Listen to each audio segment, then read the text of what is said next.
नमस्कार दोस्तों, मैं निशा सिंह सदीनामा की ओर से प्रस्तुत कर रही हूँ 23 सितंबर 2020 का संपादकीय, जिसे लिखा है हमारे संपादक जितेंद्र जितांशु ने, जिसका शीर्षक है मुंह में चाहे थूथरी, दो बोरा और सूतरी। भारत कृषि प्रधान देश है और अभी तक कृषि को उद्योग का दर्जा नहीं है। देश की किसान व्यवस्था महाजनी सभ्यता से होती हुई किसान क्रेडिट कार्ड तक पहुंची है। पिछले कई महीनों से कृषि क्षेत्र में सुधार के नाम पर 3 विधेयक लाए गए हैं। हम इस संपादकीय में इन विधेयकों पर बात करेंगे। पूरा कृषि उत्पाद का व्यवसाय मुंह जबानी है, यानी वायदे पर है। इसलिए तो लिखा गया है मुंह में चाहे थूथरी, दो बोरा और सूतरी। तो प्रस्तुत है आज का संपादकीय। किसी जमाने में नमक आवश्यक अधिनियम के अंतर्गत आता था। कोई निश्चित मात्रा से ज्यादा नमक घर पर नहीं रख सकता था। इस नमक के साथ लालटेन भी आवश्यक वस्तु अधिनियम के अंतर्गत थी। आज दोनों ही आवश्यकता अधिनियम से मुक्त है। देश में किसान खेती 2 तरह से करते हैं।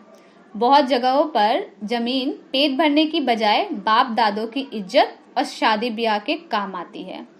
फसल पकने और काटने के समय हजारों की संख्या में लोग पंजाब पहुंचते हैं, क्योंकि पंजाब में लोगों के पास जमीन ज्यादा है, किसान बड़ा है और व्यवसायिक ढंग से खेती करता है। आजकल पंजाब से यूपी और बिहार में किसानी के औजार भाड़े पर मिलने लगे हैं। पूरे देश में अनाज की खरीद 2 तरह से होती है। सरकारी खरीद, जिसमें सरकार हर फसल का समर्थन मूल्य तय करती है और यह सरकारी खरीद कहीं वीडियो के द्वारा, कहीं एजेंसी के द्वारा की जाती है। आढ़तियों के पास किसान से सीधे अनाज खरीदने की भी सुविधा है।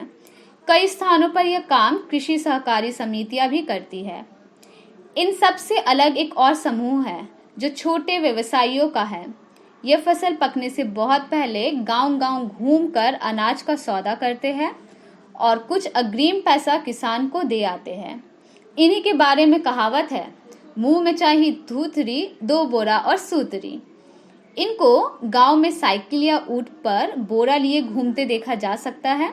धीरे धीरे पता नहीं चलता अनाज का दाम बढ़ता जाता है और किसान को वायदे के मुताबिक अनाज कम दाम तुलवा देना पड़ता है।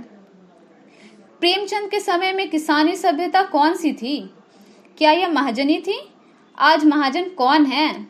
पिछले कई सालों से कृषि क्षेत्र में बहुत ज्यादा बदलाव नहीं हुए। यह सरकार 3 विधेयक लाई है।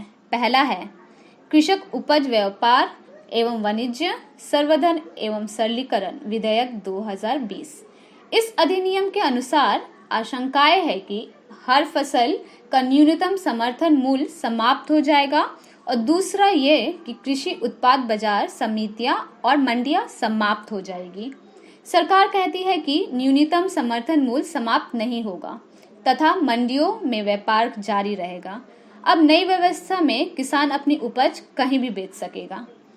दूसरा अधिनियम है किसान सशक्तिकरण एवं संरक्षण, कीमत आश्वासन और कृषि सेवा पर करार विधेयक 2020।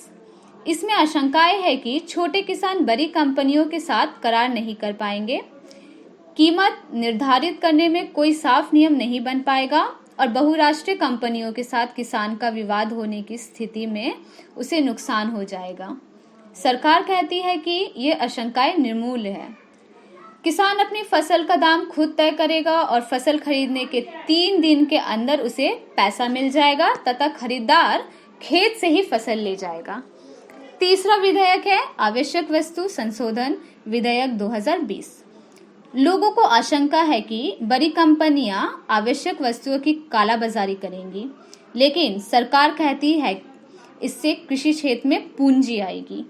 फसल खराब होने की, जैसे आलू और प्याज, सुरक्षित रखने की जरूरत नहीं पड़ेगी।